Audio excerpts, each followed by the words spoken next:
ways of spreading light? No, it's not that one, is it? What does it mean?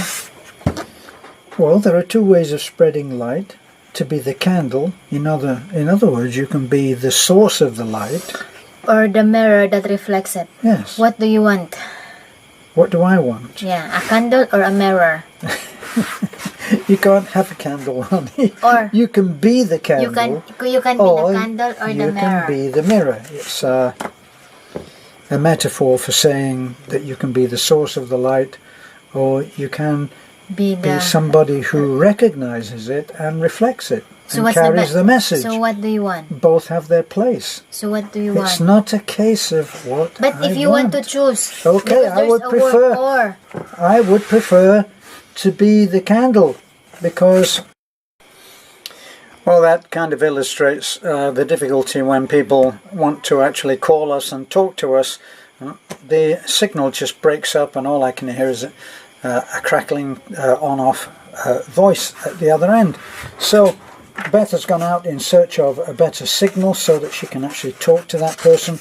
I did try to buy something online, and it says give your number and we will call you back. I'm guessing that it is to confirm that in fact you did say that you wanted that, because it's a cash on delivery.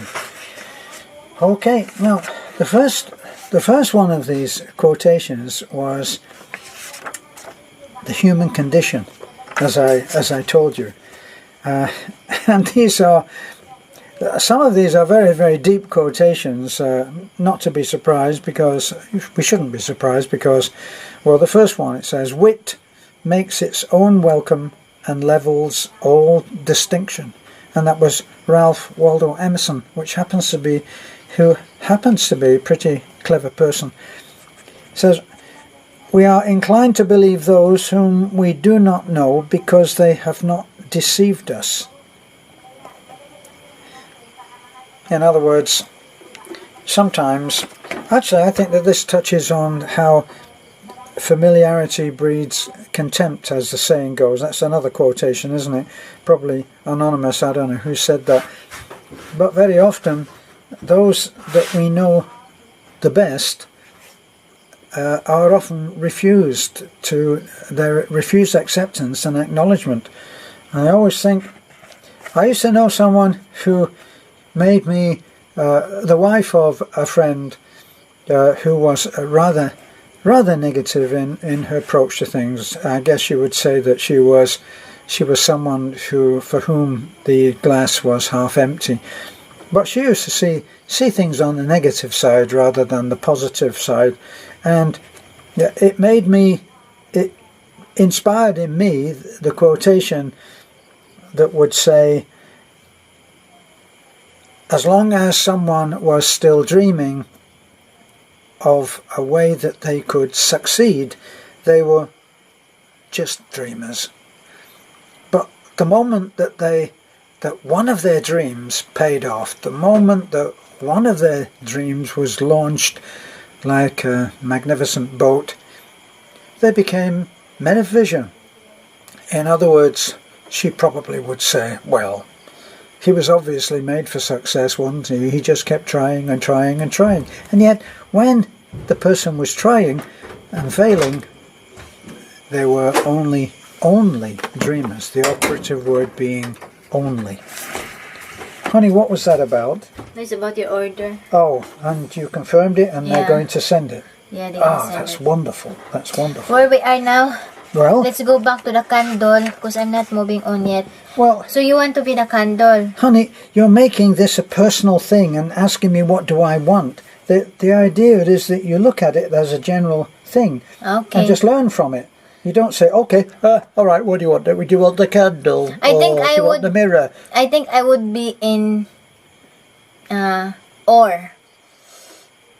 the mirror that reflects it. Yeah, the candle or the mirror, both. Yes, because the candle or the mirror, both. Yeah. That means because you could be a candle and at the same time you could be a mirror. Well, that's true, isn't it? The idea here is that you get to have two assessments of what Yeah. these things mean. And a lot of them are not easy. Yeah. They're not easy to work out. To think is to say no. In other words, when you ask somebody something and they say, well, I'll think about it, what they're really doing is saying no. What do you think? Yes, because Yes? Yes? yes, you're right. Oh, okay. Because sometimes it's difficult for us to say no, so you just made a little alibi that is a little bit not so close and not so far. You just don't want to hurt someone and said no, so you just say I'll think about it, but you already have the answer in your mind. Right, That's the reality. that's very much the Asian way of doing Yeah. it, isn't it? That Asian people don't like to be confrontational, so Yeah. they don't say no. Right. So the opposite of talking. It's not listening. The opposite of talking is waiting. Did you even see my lips move for the So last it bit means of that? that the opposite of talking is not listening. Yes. Yes. That's, Because if you're talking, if you're not, the opposite is not listening. Because if you're talking, you didn't listen. Right? In other words, it's better if you if you listen because you get something on it. Because if you just talk and talk and talk, it's just like you repeat, and then you didn't learn something. you don't learn anything. Yes. Right. So, nobody forgets where he buried the hatchet. You understand that? Are you familiar with that English expression of burying the hatchet? Yeah, in other words, the bad feelings, right? Well, if someone has done something against you, and you forgive him and move on, But don't forget. They call that Burn it. burying the hatchet. Yeah, but I think, what do you call that? I think it's the best thing to do is forgive, but don't forget, because it's a lesson for you to not do it again, and at the same time for you not to jump up on that situation again. Right. Well, Sometimes my mind is working. you'll be glad to know that Frank McKinney actually would be happy that you agreed with him. Yeah. Okay. So, have a care, therefore, where there is more sail than ballast. What is ballast? Is it sand? Well, yes it is, and it's sometimes placed in the bottom of a boat so that there is a balance there. No.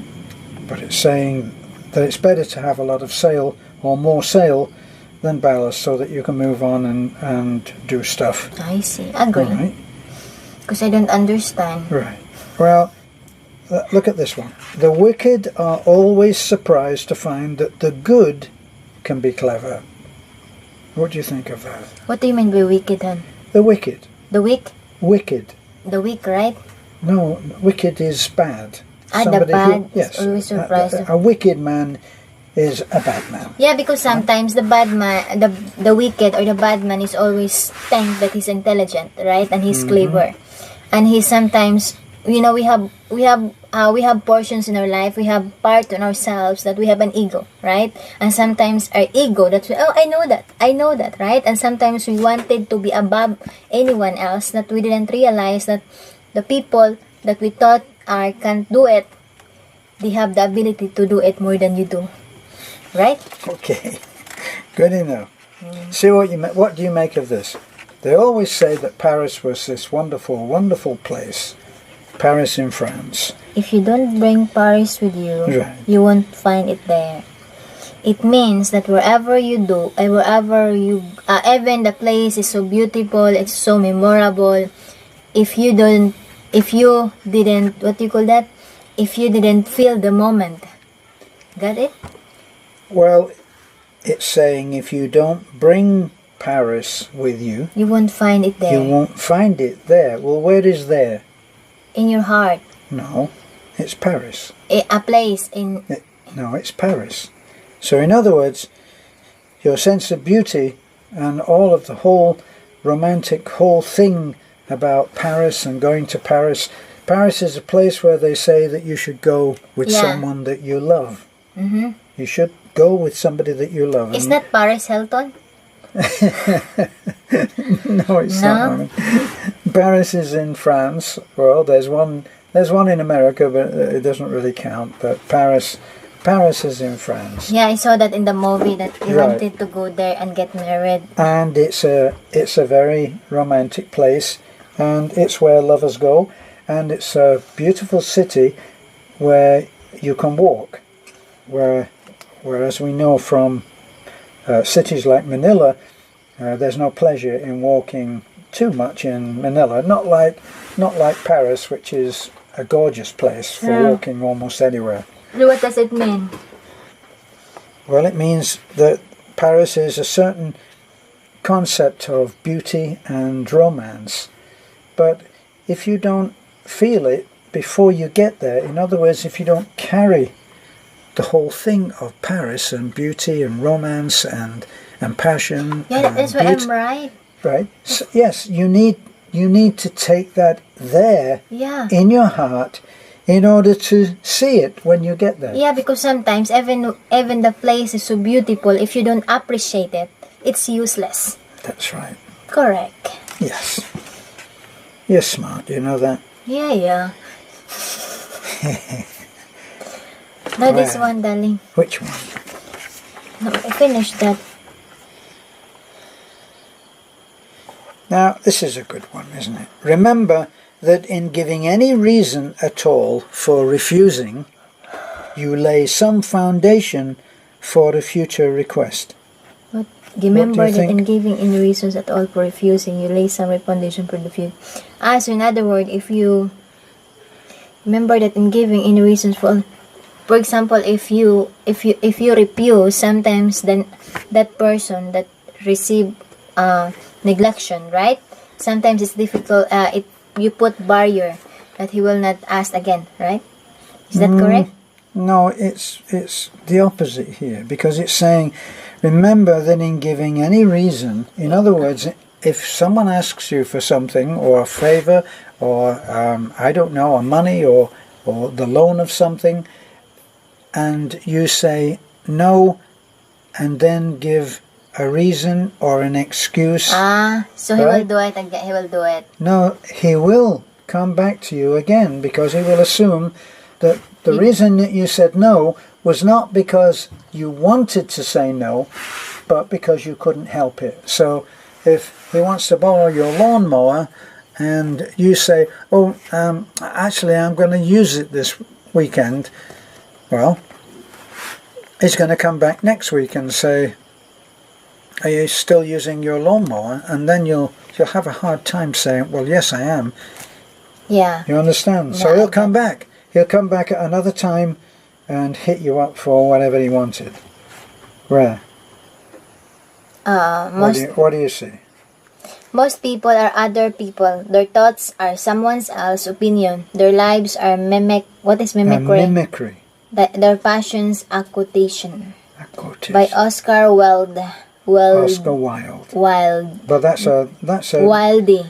no, Wilde. Oscar Wilde. What does it mean then? Well, most people are other people. Their thoughts are someone else's opinions. Their lives a mimicry. Their passion a quotation. They're not you. No, That's what I would that's say. so difficult. A team effort is a lot of people doing what I say. I don't Nothing know on that. that? No thing. I agree. Okay. Look at this one. One can always be kind to people about whom one cares nothing. What does it mean? What do you think? One can You always be kind to people about whom. That you don't care about. So in other words, sometimes you thought that no one cares about people, but there are somebody that really care. Not really. One can always be kind to people about whom one cares nothing. So if you have the chance to be kind to someone, if you don't care about them, there's no conditions, there's no expectations.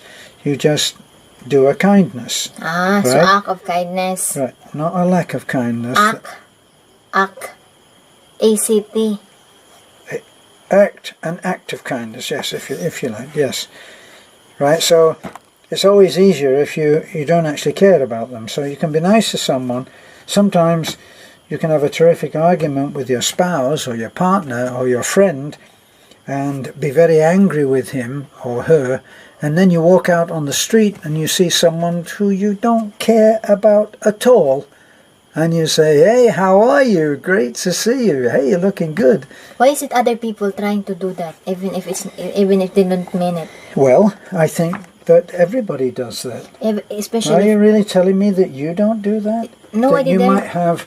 You might have an argument, Especially foreigners. Hey, why? especially foreigners. Yeah. Why? How come we got onto the foreigners thing? Yeah, because, Are we going all racist hi, now? How are you? Good seeing All you. right. Why Would is- you could have an argument with someone and not be very nice, and then you walk out and you're out on the street or get off the tricycle in Taliban, and you see someone who actually you don't care about either way, and you're nice to them. Yeah, it's good to be nice, you know. It's good to be nice because that's what the world needs. Right? What the world needs now is love, sweet love. You know Yeah. that song? What the world needs now is love, sweet love. What the world needs now. Diddly, that's the only thing that there's What's the next one? much too little of. How many people can you not do my hair so that I look like Ronald McDonald? How many people become abstract as a way of appearing profound? I don't understand. No, that's difficult because those words are difficult. Becoming abstract is when your meaning is not so clear. And if you can make the other person feel, like you just said, I don't understand, then it's almost as if you have made yourself seem very clever. This one, Han. Everyone is perfectly willing to learn from unpleasant experience. If Where is only, that? if Oh, only okay. the damage of the first lesson could be repaired by George Christoph Lechenberg. Lichtenberg. Lichtenberg. Everyone is perfectly willing to learn from unpleasant experience. If only the damage of the first lesson Could be could be repaired. repaired. What do you think? Yes, I agree. You know, because everyone is, you know, sometimes our experience is the best teacher, right? There's no try and error, because even if it's an error, you learn from it.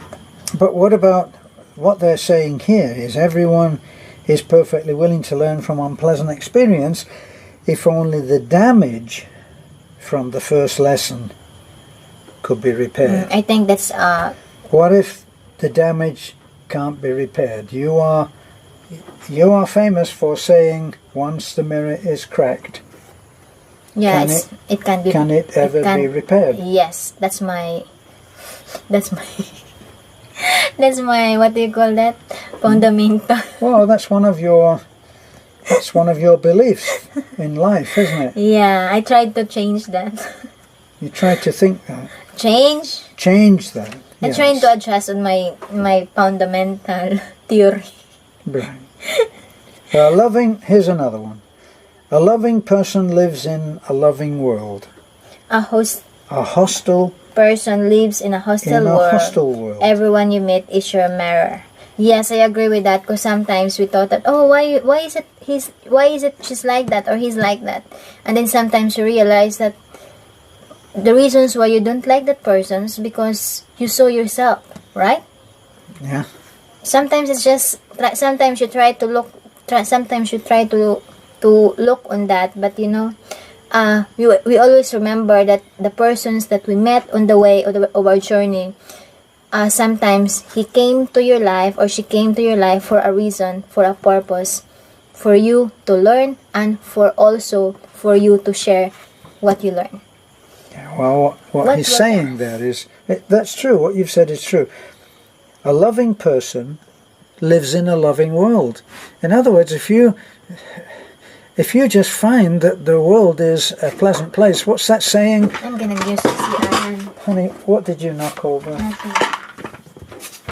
In other words, if you if you go out into the world every day thinking that everybody is going to be nice to you, how can you meet any other?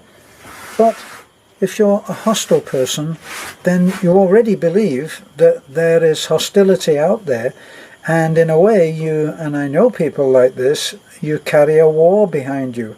So you think that that war that you are carrying behind you is invisible to everybody else, but it's not. And you will be seen for what you are. I wanted to go on to, let me see, this was success, fortune and failure. But I wanted to read some of the others, and I put little ticks. Truth. Look at this one. Truth, lies and deception. Are you ready? Of course, the whole subject of truth, lies and deception is nothing to do with you and me. This is all about other people. This is all about how other people tell lies and deceive and betray. Not us, of course. So, he who does not need to lie is proud of not being a liar. There you go. A man, but the hidden point there is he who does not need to lie. What about when you need to lie? What about when you feel the need to lie? What about when you've been asked for something and you don't want to give it, but you actually feel that you should give it? So you can't just say no. So you say, no, it's broken at the moment and in the repair shop, so sorry, I can't, I don't have it to lend. You've told a lie. Well, he who does not need to lie is proud of not being a liar. So at that moment when you don't need to lie, in other words, someone asks for your lawnmower or your grass cutter and you don't have it anymore, you can say, hey, I don't have that anymore. And if they say, really? Oh, come on, I don't believe you. You can say, listen, I'm not a liar. I'm not lying, okay? I'm proud of not being a liar. I don't have it. Come and look in my garage. You can have a look. I don't have that anymore. You're proud of not being a liar because you never needed to be. It requires as much caution to tell the truth as to conceal it. So, caution to tell the truth. Well, sometimes in telling the truth, you can actually be very, very cruel. A lot of people who say that I am brutally honest in telling the truth, very often it's the brutal part that they enjoy more than the act of telling the truth. That's something that I've learned. Every truth passes through 3 stages before it is recognized. In the first, now this is very interesting. I have to circle this. Every truth passes through 3 stages before it is recognized. In the first, it is ridiculed, so it's made fun of. In the second, it is opposed. In the third, it is regarded as self-evident. I read that before, formed in a certain, in a different way of saying it. In the first, when you bring out something that you declare is right, at first it will be ridiculed. What a dreamer that guy is. Oh my God, what is he saying? And then it is, so first is ridiculed, and then second it's